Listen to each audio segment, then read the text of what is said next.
What is going on, you guys? It's your boy King Sanders here. We are back with another day of sports betting. This is going to be for Tuesday, February 7th slate of NBA action. We do only have 6 games on the NBA slate as of tonight, but regardless, I do still think that there are some good spots to be able to target. Unfortunately, at the time of recording this video, which is about 1:30 in the morning on the 7th, there's not a whole lot of lines out as of right now. There's no real props out. They do have some of the spreads. They're still missing some of the over-unders. So they are missing quite a good number of lines. So with that being said, I do only have 2 official plays, but I'll definitely be adding some. And as always, if I do end up adding any, they will of course be in the pinned comment section down below, and they will still be on my Twitter. So make sure you guys do go ahead and check out both of those 2 spots, just so that way you guys can get those added plays if you guys do want them. But without any further ado, I did just want to go ahead and say that we are still currently on the road to 12,000 subscribers at the time of recording this video. So if you guys are new, make sure that you guys do like, comment, subscribe, turn on that notification bell so you guys know whenever I post. Next, I did just want to go ahead and give a quick shout out here to all of our members here on the channel. Thank you guys so much for everything that you guys do, and thank you guys so much for giving such a small channel such a big chance, as I always say. It truly does mean the absolute world to me, so much more than you guys will ever know.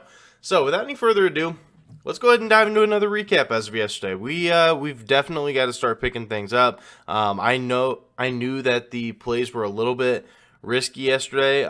We did end up having the Cavs and the Wizards under 221 at -110. There was a 3-minute period throughout this game from 5 minutes and 33 seconds up until 2 minutes and 43 seconds left in the fourth quarter where there was not a single point scored. So this one soared under. It really wasn't even very close. So we ended up hitting that one. But then we did also have our 2 losses of the day. We had DeMar DeRozan over 25.5 points versus his old team, and he really just kind of struggled, to be completely honest. He had 19 points on the day, but most of those came in the third quarter, and then the Bulls ended up blowing them out, and so he really didn't have to shoot the ball in the fourth quarter. So really it just was kind of one thing after another. The shot attempts were definitely there until the fourth quarter. So then he just didn't shoot because they were up by like 20 something. So, it is what it is. We ended up losing that one. Then we had Lauri Markkanen over 25.5 points here versus Dallas at -115. And this one hurts me for a couple different reasons. The first main one being I was trying to decide if I wanted to go with Lauri Markkanen's traditional points line or if I wanted to go with his first quarter point line. I know it was kind of a weird bet, but it was still something that I was considering on DraftKings. And unfortunately, I went with the full game just so that way more people would have access to it. And I should have went the other direction because he ended up dropping, I think it was 13 or 15 points in the first half, and then after that he finishes with just 4, finishes right with 19, gets into foul trouble, and he really doesn't play a whole lot in the second half. So, it is what it is. We ended up losing that one though too. Another 1-2 day. Hopefully we can get things turned around. We definitely need it in the absolute worst way. So if you guys do have any locks for me, please put them down in the comment section down below. I will be looking to tail one of you guys, and you guys of course will be getting a shout out if I end up using your play. So make sure you guys do drop your favorite play of the day.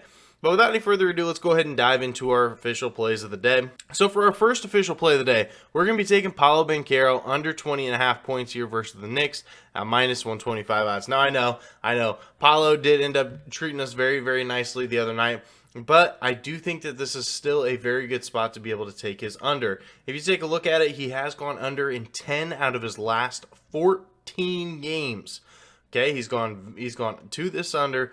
He's been very good to this under. But one of the main reasons that I do like it is because in those 4 overs that he did end up having, he had 11, 10, and 9 free throw attempts in 3 of those games. Now, one of the games, he just went off. But the other 3, he shot 11, 10, and 9 free throws. So he's getting a ton of his points from the free throw line. And so he's relying on a lot of those. If those are not there for him, I don't think he ends up hitting his over. And also, Jalen Suggs and Jonathan Isaac are both going to be back in the lineup for this one. Could take away some minutes, could take away some shots here from a guy like Paolo Banchero. I know that he is their rookie, and they are trying to develop him into the best player that he can be. But still, there are a lot of mouths to feed on that team, and I think that this is going to be a spot where some of those other guys could see some more run. So I really do like this one here for the under. And also the Knicks are just a good defense overall. There's no hiding it. In the last 7 games, the Knicks have allowed the 3rd fewest points per game to opposing power forwards and the 4th fewest in the last 15. They've been really solid to this position here, and I don't expect that to change whatsoever. I think that this is a spot that the Knicks hold Paolo Banchero to a very low point total, and I think that he is going to absolutely crush it. Also, the Knicks, they do allow the 12th fewest points per game to opposing teams in general, and they're 20th in pace. So, hey, I mean, you're talking about a slow team just in general. You're talking about a good defense. I think this is a spot that he does end up sailing under. Now, I think that RJ Barrett is listed as questionable. Of course, if he does play, I think it is going to help their defense in many more ways than just one. But I still think that regardless of if he plays or not, Paolo Banchero has a really good chance to go under in this one. So I really do like it here for our first official play of the day. Paolo Banchero under 20.5 points here versus the Knicks at minus 125 odds.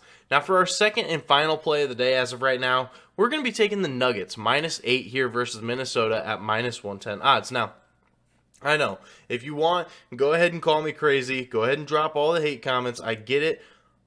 But the Nuggets just lost to this team by 30 points. Now I think that the tables do end up turning. In that game that they ended up losing by 30, they had no Nikola Jokic. They had no Jamal Murray. They had no Aaron Gordon. They had no KCP. You're talking about 4 of their 5 starters being out. The only one that was out there was Michael Porter Jr., and that was it. There was no other starters out there on the floor. And I think that does change end up today. All of them are listed as probable, and I think that all of them end up playing. On the flip side of things, for Minnesota, they are missing a couple key pieces here. Of course, Austin Rivers did end up getting suspended because of that altercation with the Magic, so he's going to be out of there.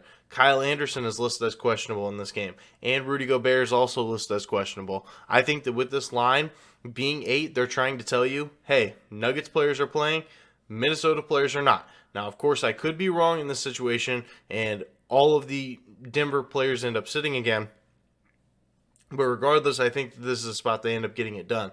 Denver is a very good home team, 18-10-1 against the spread at home this year, 16-10-1 against the spread as a home favorite. And on the flip side of things, Minnesota is a way better home team. They're 10-14 against the spread on the road this year and 5-8 as a road underdog. So this is a very tough spot here for the Minnesota Timberwolves. I do think that the Nuggets can get it done here. I think that they end up winning by double digits. So I really do like that one here for our second official and final play of the day. Nuggets minus 8 here versus the Timberwolves at minus 110 odds. So that is going to do it for today's video. If you guys did enjoy, make sure you guys do like, comment, subscribe, turn on that notification bell so you guys know whenever I post. Like I said, we are still currently on the road to 12,000 subscribers. So if you guys are new, make sure that you guys are subbed. But that's going to do it for me. This is King Center signing out. Peace.